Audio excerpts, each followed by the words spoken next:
Dillian Whyte knocks out Ivica Bacurin in the 6th round.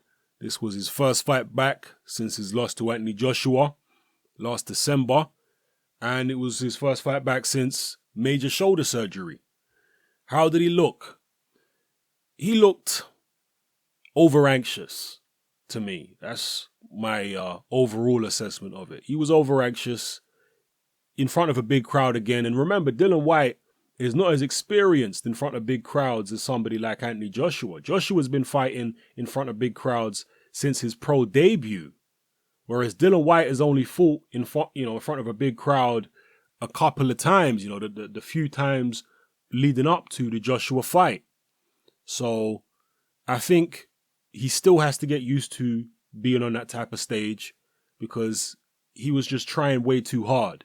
I guess you could say it was similar to Dave Allen against, what's the guy's name now? Jason Gavin, in the sense that Dave Allen was also trying too hard, but Dillian Whyte didn't look as bad, anywhere near as bad in this fight as Dave Allen looked against Jason Gavin.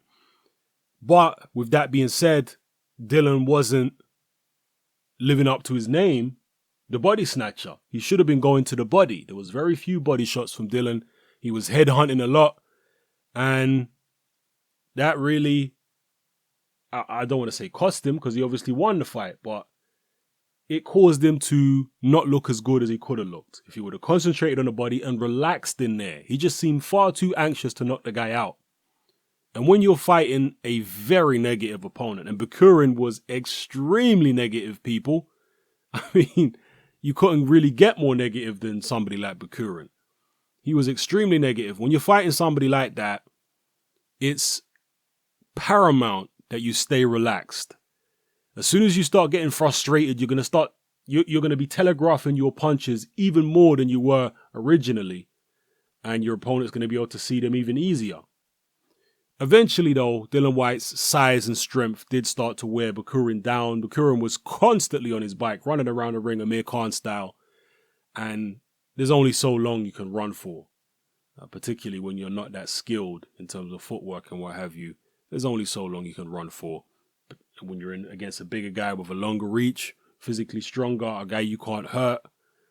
And yeah, Dillian Whyte eventually wore him down and took him out in the 6th with a right hand. He was throwing quite a few crude right hands in there, looping the right hand. He really should have thrown it straight more often, or at least varied the angle that he throw the right hand. Throw some round the side, loop them, throw some straight, throw some uppercuts, vary it, rather than just throwing this looping shot all the time. And in fact, I think the punch that knocked Bacurin out, and it's not like Bacurin was out cold, he went down and he decided not to get up. But the punch that ultimately finished the fight was actually a straight punch, a straight right hand. He said in a post-fight interview that he still doesn't have complete confidence in his left shoulder. And I guess you could see that a bit there in this fight. The commentators were saying he weren't jabbing enough, which is also true. I would have liked to see him jab to the body. When you're up against an opponent like that, a survivor, sometimes it's good to actually give the survivor a bit of confidence. Sometimes it's good to not be overly aggressive with them. You know it's a guy that's not going to be able to hurt you. You know it's a guy that's not going to be able to outbox you. So take your time. Don't be in a rush. Allow him to get into a full sense of security and counterpunch more. That's when you'll find it easier to catch him with a clean shot. So yeah, inexperience for Dillian Whyte there was his biggest issue, I think. And ring rust maybe. His enthusiasm is always good, but he just needs to apply it more strategically and more wisely. And I'm sure his trainer, Mark Tibbs, and I guess his co-trainer, Jimmy Tibbs, will be telling him all about that anyway.